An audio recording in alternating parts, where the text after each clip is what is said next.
Fala, meus confinados fofuchos e fofuchas na quarentena, porque tá começando, e vai começando, e tá chegando, chegou mais uma aula de...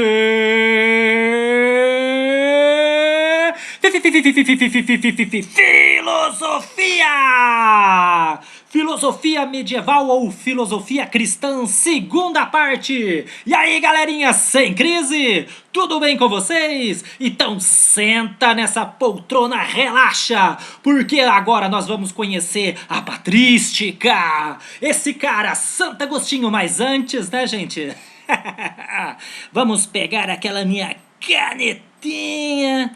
Sem a canetinha fica difícil, né, gente? Olha lá a minha canetinha. Vamos lá.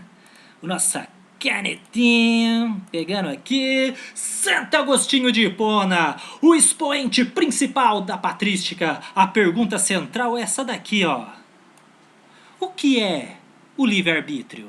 Nós somos livres? Se segura aí que nós vamos ver. Patrística. Vamos lembrar exatamente o que é a patrística. Vocês já viram os períodos da filosofia medieval de uma forma geral. Agora nós vamos ver de forma pontuada cada item, cada ponto, ok?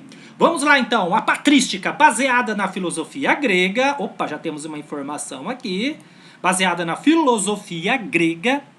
Os filósofos desse período, que período, professor? O período da patrística, ok?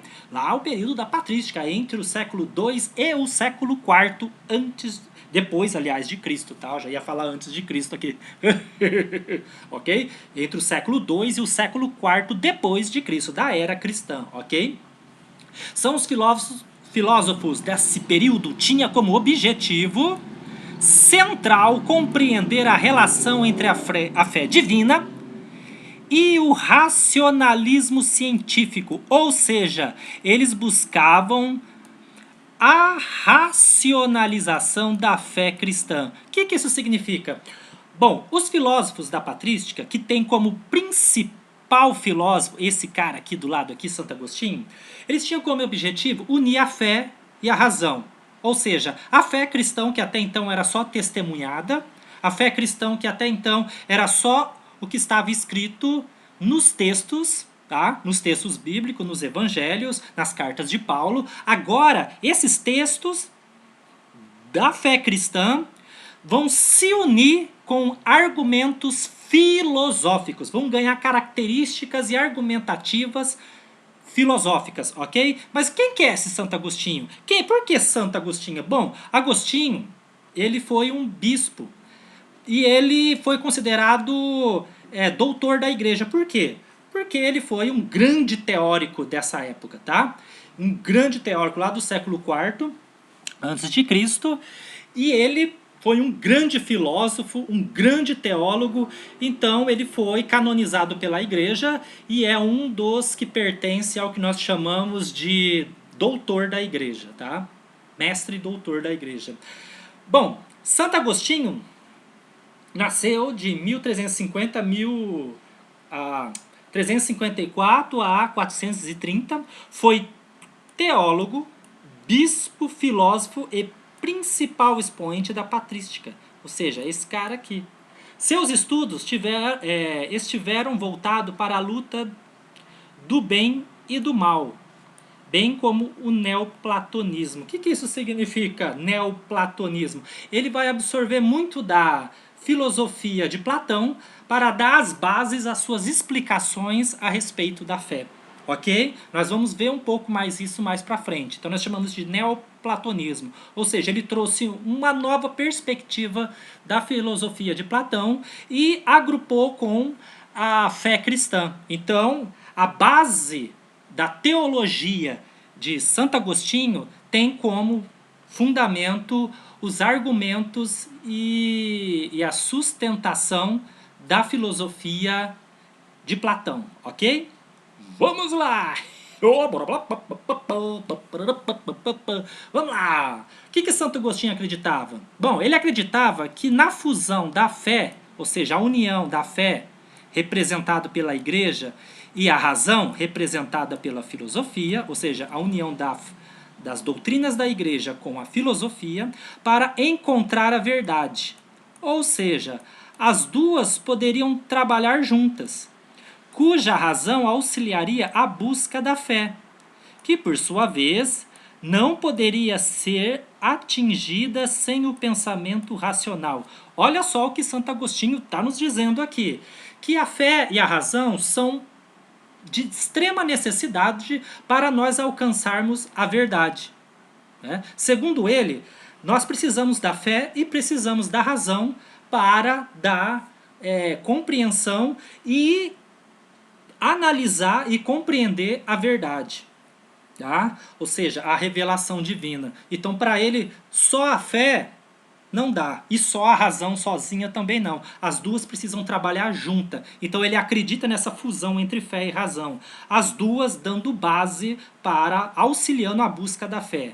E por sua vez não poderia ser atingida sem o pensamento racional. Olha o que ele está dizendo aqui. Até mesmo a fé precisa da razão. E vice-versa. Ok? Rabá! Ok, então vamos ver o que... quais foram a esplanada de pensamento filosófico e teológico de Santo Agostinho, tá? Além disso, ele focou, melhor dizendo, no desenvolvimento do conceito de pecado original. Olha só, conceito de pecado original. Bom, segundo Santo Agostinho, né, o que havia na época dele? Qual que era as implicações, quais eram os questionamentos no período de Santo Agostinho? Bom, se Deus é o sumo bem, ele criou todas as coisas, ele é amor, então por que surgiu o mal? Por que o mal entrou no mundo? Então Deus criou o mal, já que ele criou todas as coisas? Depois Santo Agostinho vai responder qual que é a opinião dele sobre isso, qual foi a sua teologia explicando a respeito disso, tá? Depois ele vai responder. Então ele vai tentar explicar nas suas obras sobre o pecado original, sobre o livre-arbítrio, ou seja, ele vai defender que nós seres humanos nascemos livres para escolher até mesmo a não salvação, escolher até mesmo não servir a Deus, não negar a Deus, até mesmo escolher não acreditar nele. Então essa é o que ele chama de livre-arbítrio, ou seja, liberdade de escolha. Bom, ele também ele combateu uma doutrina que havia na época dele chamada de predestinação divina. Bom, o que essa doutrina defendia no período dele? Que ele combateu essa doutrina. Que as pessoas já nasciam predestinadas ou à salvação ou à condenação. Ou seja, você já nascia ou para ir para o céu ou para ir para o inferno. E ele diz que não, que isso não existe. O que existe é a graça divina. Qualquer pessoa pode alcançar a graça divina. Qualquer pessoa pode ir para o céu. Qualquer pessoa pode alcançar a salvação. Tudo vai depender de como ele vai lidar com o seu livre-arbítrio, né? Se ele escolher a salvação, ele será salvo. Se ele escolher a condenação, ele será condenado. Ou seja, ele vai defender a questão da graça divina. O que isso significa? Que Deus concedeu a salvação para todos aqueles que acolherem ela. Então, e aquilo como nós já falamos aqui, ele defendeu a união entre a fé e a razão. Bom, como eu estava dizendo, ele era um estudioso profundo da filosofia de todos os gregos, da filosofia grega, principalmente de Platão. Lembra lá o Platão? Que eu dei uma aula para vocês sobre o mundo das ideias, mundo sensível, que o nosso mundo sensível aqui, ele não nos fornece conhecimento verdadeiro, que nós temos que alcançar a essência das coisas, do mundo das ideias. Lembra? Tá lá na minha aula sobre Platão, né? A teoria do mundo das ideias e o mundo sensível de Platão. É só você se recordar. Ok? Qualquer coisinha você volta lá no nosso vídeo, na nossa aula sobre Platão, e busca relembrar as teorias de Platão. Ele era um estudioso, Santo Agostinho de Platão. Então, como eu disse, ele uniu a filosofia de Platão junto com a fé cristã, formando uma teologia ou uma filosofia cristã. Para Santo Agostinho, a filosofia antiga, apesar de ser pagã, seria uma preparação da alma. O que é essa preparação da alma? Preparação da razão. que para ele é muito importante, até mesmo para a fé. Muito útil para a compreensão da verdade revelada. Ou seja, nós precisamos da razão, assim como precisamos da fé, para compreender a verdade de Deus, a verdade revelada, até mesmo dos textos bíblicos, segundo ele. Afinal, sem o intelecto, a nossa razão, o homem é incapaz de compreender as próprias Sagradas Escrituras. Entretanto, tal como, necessita da luz, assim como os olhos necessitam da luz do sol para enxergar, o ser humano necessita da luz divina para chegar ao conhecimento completo, não sendo suficiente, apesar de importante, o uso da razão. Ou seja, a razão não é suficiente, é necessário da fé. Olha só a comparação que ele faz aqui. Assim como nós necessitamos da luz do sol, assim como nossos olhos necessitam da luz do sol para podermos enxergar todas as coisas, segundo Santo Agostinho, nós precisamos da luz da razão para compreendermos a fé. Entendeu? Para compreendermos as Sagradas Escrituras. A luz da razão para compreendermos a vontade de Deus. Então é isso que ele está defendendo. Ele chama a razão de luz divina. A razão para ele é uma luz divina. A própria razão é dom de Deus, segundo Santo Agostinho. E nós precisamos desse dom de Deus, dessa luz divina, para alcançarmos o conhecimento das verdades reveladas por Deus. Então, a fé e a razão, elas estão em sintonia e elas necessitam uma da outra, não só a razão, não só a fé, não só a fé e não só a razão, mas as duas, como duas asas para batermos asas e alcançar a verdade divina. Então, olha só o que Santo Agostinho diz. Nossa mente, criada à imagem e semelhança de Deus, olha o que ele está dizendo. Santo Agostinho defendia e defende que a nossa mente foi criada por Deus, a nossa mente racional, que possui a razão, foi criada por Deus e à semelhança de Deus. Ou seja, o Deus que é a razão total, o sumo bem, segundo Santo Agostinho, e também São Tomás de Aquino vai dizer isso, possui, segundo ele, uma centelha divina. A luz natural, que em latim é lumen naturale, luz natural. O que ele está dizendo? Que na nossa mente, tá, existe o que ele chama de luz natural. Essa luz natural, segundo ele, é a centelha do próprio Deus, é uma semente de Deus. Tá? É como se, o que é uma centelha? É como se fosse uma presença de Deus na nossa mente, por meio da nossa razão.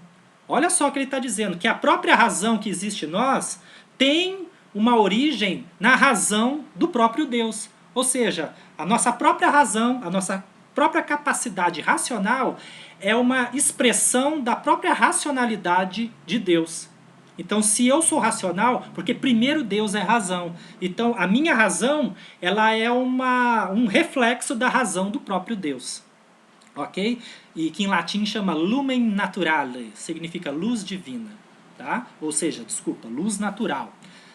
Bom, essa luz que nos dá a capacidade de entender as verdades eternas. Olha só como aqui a gente já está lembrando de algumas coisas lá de Platão. Né? Lembra que Platão nós tínhamos que buscar um conhecimento que não muda? Um conhecimento do mundo das ideias, um conhecimento eterno e imutável? Pois é. Então aqui você já vê um resquício. Quando ele fala aqui, ó, Deus possui uma centelha, a semelhança de Deus, possui uma centelha divina na nossa mente, ele também está recorrendo aí uma visão de Platão, que nós seres humanos já nascemos com conhecimentos inatos, ou seja, que o conhecimento para Platão é apenas recordar o que antes nós contemplávamos no mundo das ideias. Então, aqui Santo Agostinho, ele está dizendo o quê? Que através da luz da razão, nós alcançamos as verdades eternas. Ou seja, aqui ele faz uma comparação e aqui a gente faz uma alusão, por exemplo, ao mundo das ideias de Platão. Ok? Olha lá. Diante da perfeição de Deus, há um problema para esses primeiros teólogos do cristianismo. No tempo da patrística de Santo Agostinho, havia um problema teológico a ser resolvido. E é aquela questão que eu coloquei para vocês lá no início da aula. Se Deus é todo-poderoso, criador de tudo, ele é o sumo bem, ele é o amor em pessoa, ele também seria o criador do mal? Então Deus criou o mal? Ora, se Deus sabe todas as coisas, ele não saberia sobre o mal? O que você acha? Vou colocar aí um tempo para você pensar.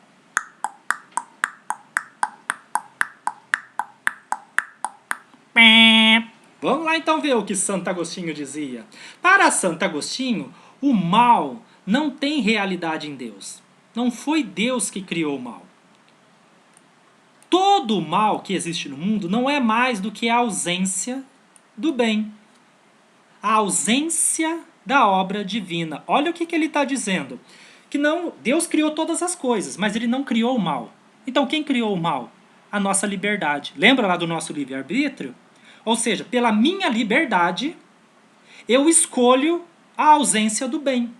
Ou seja, eu escolho não fazer o bem. E não fazendo o bem, o mal passa a existir. Então, o mal é a ausência do bem. Onde não está o bem, o mal está presente. Então, o mal surgiu através do livre-arbítrio das pessoas por não escolher a obra divina.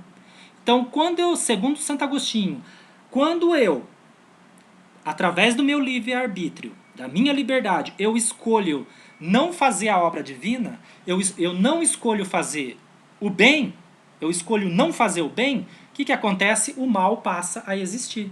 Então Santo Agostinho ele joga a criação do mal e essa responsabilidade no livre-arbítrio, na liberdade de cada um. Lembra que eu disse para você, o nosso livre-arbítrio, segundo Santo Agostinho, ele é tão forte, nosso livre-arbítrio ele é tão poderoso, que você pode até mesmo escolher não querer Deus, não acreditar nele, não servir ele, não querer que ele interfira na sua vida, enfim, segundo Santo Agostinho. Você pode até mesmo negar Deus. Então, segundo Santo Agostinho, essa negação de Deus, essa que é o sumo bem, essa negação de Deus, que é o bem em pessoa, então passa a surgir o mal. Por quê? Porque você tirando o bem, o mal ausentando o bem, o mal se apresenta. Então, a criação do mal é através da liberdade, do livre-arbítrio das pessoas em escolher a ausência do bem. Ou, para ser mais preciso, o mal não é algo que foi criado. Olha só. Não é algo físico. O mal é o não ser. Não ser o quê? Não ser o bem. Entendeu? Então, para Santo Agostinho, o mal não é algo físico, não é uma coisa. O mal é a ausência do bem. O mal é a ausência de se fazer. Por exemplo, quando você decide não amar, quando você decide negar o seu próximo, quando você decide fazer alguma coisa que vai ferir ao outro, quando você resolve roubar, quando uma pessoa resolve bater na outra, quando uma pessoa resolve fazer alguma ação que venha prejudicar o seu semelhante, isso é o mal. Porque o bem está se ausentando. Quem vive o bem não rouba, quem vive o bem não mata, quem vive o bem não prejudica ninguém. Entendeu?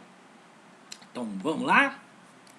Aqui está um videozinho, né? Porque eu sempre gosto de colocar aqui videozinho para ilustrar um pouco sobre a vida e obra de Santo Agostinho.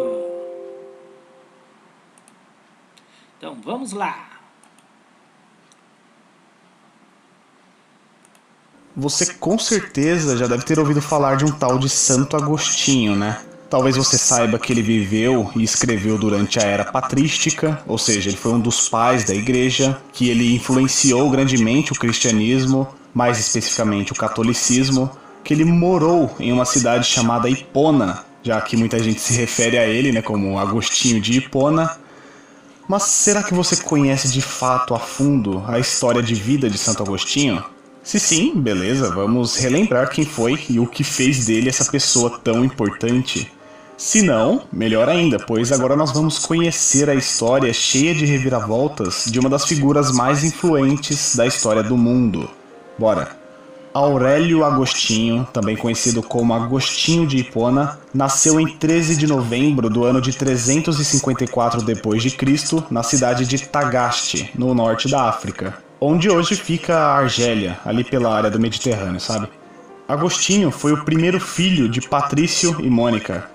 Patrício era um pagão e pequeno proprietário de terras, que só foi se converter ao cristianismo quase perto de sua morte. Já Mônica não. Mônica era uma católica fervorosa e se empenhava grandemente em fazer de Agostinho também um adepto da fé cristã. E, obviamente, ela conseguiu, né? Não, Agostinho fazia pouco caso de se interessar pela doutrina cristã. Exatamente isso. Agostinho, durante a sua infância e juventude, não era tão fã de seguir uma vida religiosa, por assim dizer. Aos 11 anos, Agostinho foi enviado a Madauro, cidadezinha perto de Tagaste, onde estudou literatura latina e aí entrou em contato com as práticas e crenças pagãs romanas. Vale lembrar que a essa época o Império Romano dominava o norte da África e o pequeno Agostinho começou a ter contato com a cultura pagã romana. Já aos 17 anos foi para Cartago estudar retórica, mas contrariando as vontades de sua mãe cristã, foi nesse período que ele começou a se envolver com a doutrina do maniqueísmo. E o que é o maniqueísmo? Resumidamente, o maniqueísmo é a visão de mundo que trata toda a realidade como dividida em dois princípios opostos, o bem e o mal. Uma noção que é completamente rejeitada e condenada pelos cristãos. Também se tornou hedonista, algo talvez até pior que o maniqueísmo, já que o hedonismo traz consigo a noção de que seja o prazer a finalidade absoluta da existência humana. Podemos dizer que os hedonistas basicamente consideram as emoções prazerosas como o bem supremo da humanidade. Ou seja, Agostinho entrou em maus caminhos, por assim dizer, provavelmente trazendo muito desgosto para sua mãe Mônica. Santa Mônica, que orava todos os dias para que o garoto Agostinho se convertesse ao cristianismo. Mas mesmo jovem e desviado do bom caminho cristão, Agostinho adquiriu grandes conhecimentos na área da retórica e da gramática como um todo, até se tornar professor dessa matéria. E daí que ele se mudou de vez para Cartago para ensinar retórica aos alunos da região. Teve alguns problemas com a disciplina de seus alunos em Cartago, o que fez com que ele se mudasse para Roma. Sim, Roma, a grande cidade do Império. Foi ali que Agostinho abriu sua própria escola de retórica. Posteriormente, se tornou professor na corte imperial em Milão. Aqui já dá para perceber que Agostinho não era qualquer um mesmo, né? Além de um cargo importante, o jovem dispunha de uma grande sabedoria e conhecimento. Talvez foi essa sabedoria que fez com que Agostinho questionasse seus posicionamentos maniqueístas e hedonistas e se distanciasse destas doutrinas. Mas, a despeito disso, talvez a grande confusão de cosmovisões na cabeça de Agostinho o fez ficar pulando de doutrina em doutrina. E é nesse momento que ele começa a se aproximar do ceticismo. Porém, como precedente de sua conversão, finalmente ao cristianismo, foi grandemente influenciado pelo bispo Ambrósio, Santo Ambrósio, grande mestre de retórica à época. E Agostinho, depois de vivenciar uma grande crise espiritual, principalmente ao ouvir a história de Santo Antão e ler um trecho da carta de Paulo aos Romanos, aí não teve jeito, deixou de lado todas as doutrinas anteriores não tão cristãs e se tornou de fato um seguidor do cristianismo. E claro, com a ajuda também de sua mãe, que a essa altura já morava com Agostinho na cidade de Mediolano, que hoje se chama Milão, na Itália. Um pouco depois desses acontecimentos, como diz o velho ditado, o bom filho a casa torna, e ele retorna à sua cidade natal, Tagaste. Mas infelizmente sem sua mãe, que havia morrido um pouco antes de partir em viagem. E como foi triste a perda de sua mãe. Tanto que Agostinho menciona na sua obra Confissões como eram maravilhosos os diálogos que ele tinha com sua mãe. desde sobre a pessoa de Cristo até a doutrina católica e os preceitos bíblicos. Diálogos que foram muito importantes para a conversão de Agostinho, é bom que se diga. Mas como nada é tão ruim que não possa piorar, o seu filho também faleceu um tempinho depois. Sim, Agostinho teve um filho fruto de um relacionamento secreto de anos anteriores com uma cartaginesa. E agora, triste pela perda de seus entes queridos, Agostinho, em um ato de caridade, vende grande parte de seus bens e distribui entre os pobres. Só não vendeu todo o seu patrimônio, pois manteve a casa da família para fazê-la de sede da ordem agostiniana em Tagaste, em 387 d.C. Já no ano de 391, foi ordenado padre em Hipona, na Argélia, e neste mesmo lugar, Agostinho foi nomeado e aclamado bispo 6 anos depois. Permaneceu durante seus próximos 34 anos em tal posição, pregando fortemente a palavra de Cristo, derramando sabedoria sobre o povo, combatendo as heresias e demonstrando seus conhecimentos em seus livros. E daí, consequentemente, tornar-se um dos mais influentes e importantes teólogos e filósofos da Igreja era inevitável. Tanto isso é verdade que até os dias de hoje, quase 1700 anos após a morte de Agostinho, temos milhares de cristãos influentes, teólogos, filósofos, escritores da mais alta classe de intelectualidade que se baseiam nas obras de Agostinho. No total, são 113 obras escritas por Agostinho, que já eu teria a honra de citar, mas antes é bom registrar que toda essa sabedoria e conhecimento tornaram Agostinho nada mais nada menos que um doutor da Igreja, título extremamente raro que só é dado a indivíduos de grande e reconhecida importância nos campos de teologia e doutrina católica, o qual só existem outros 34 nomes que receberam esse título honorífico. Agora, voltando à vida pessoal de Santo Agostinho, vamos direto à sua morte, que se deu em 430 em Hipona, cidade a qual ele permaneceu durante as suas últimas décadas de vida, nos deixando um grande legado. Como eu já disse, são 113 obras escritas que são a síntese do pensamento de Agostinho acerca de vários assuntos, mas principalmente o que ronda as áreas da teologia, filosofia, comentários sobre aspectos bíblicos. Além disso, suas obras também incluem diversos sermões e cartas escritas por Agostinho. Destas obras, aquela que ficou mais conhecida, ou aquelas, já que não foi só uma, é a De Civitate Dei, traduzido para o português A Cidade de Deus, e Confissões. Essas são as verdadeiras obras-primas de Santo Agostinho. Pois bem, que Santo Agostinho teve uma vida para lá de interessante, isso é inegável.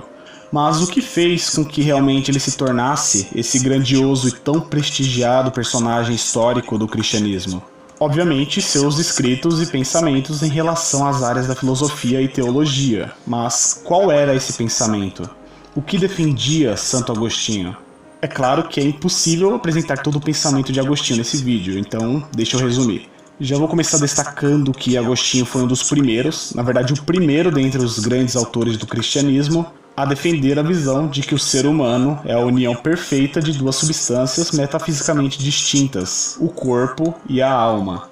O corpo como objeto físico e ocupante de espaço, e a alma como parte da razão e governante do corpo, mas que não possui dimensões espaciais. É importante lembrar que Agostinho fez parte de uma era chamada de patrística, ou pais da Igreja, e portanto ele compartilha com outros padres da Igreja do período muitos princípios teológicos em comum. Agostinho reforçou o conceito de pecado original e desenvolveu a ideia de que a Igreja de Cristo é a cidade espiritual de Deus, diferenciando-a da cidade material dos homens. Ele elabora muito bem esse ponto no seu livro A Cidade de Deus, que é o magnum opus de Agostinho. Além disso, Agostinho também consolidou a ideia de que a origem do mal estaria no livre-arbítrio. O mal, que na definição de Agostinho significa o afastamento do bem, adentrou a criação de Deus por meio da liberdade de escolha concedida às criaturas. Outro ponto defendido por Agostinho, que iria influenciar e muito a teologia de um outro grande teólogo posterior, São Tomás de Aquino, é a relação da fé com a razão. Na visão de Agostinho, a fé é o caminho para se alcançar a verdade, mas não obstante, a razão seria o recurso que daria sustentação a essa verdade. Ou seja, Você só descobre a verdade por meio da fé, mas a razão vem para constatar e validar essas verdades descobertas pela fé. Por fim, Agostinho, assim como a patrística em grande parte, sofreu grande influência de Platão, do neoplatonismo, na realidade, de Plotino, o que significa que Agostinho seguia a corrente do idealismo platônico, que diz basicamente que a verdadeira realidade está no mundo das ideias, acessível e desvendável pela razão humana, mesmo que esta esteja em um escopo limitado. É claro que eu não vou conseguir trazer aqui todo o pensamento de Santo Agostinho para este vídeo, que já está ficando bem longo, por sinal, para os padrões do canal, mas esse é só um vídeo de caráter introdutório mesmo. Se você quer se aprofundar de verdade no agostinianismo, eu recomendo que você dê uma pesquisada e a fundo em outras fontes, porque realmente é muito interessante. A gente tem que aprender sobre os pais da igreja e todo o processo que levou a igreja católica a ser o que ela é hoje. Eu também espero que você tenha gostado do vídeo. Eu vou ficando por aqui. Um grande abraço, fica com Deus e até o próximo vídeo. Eu fui.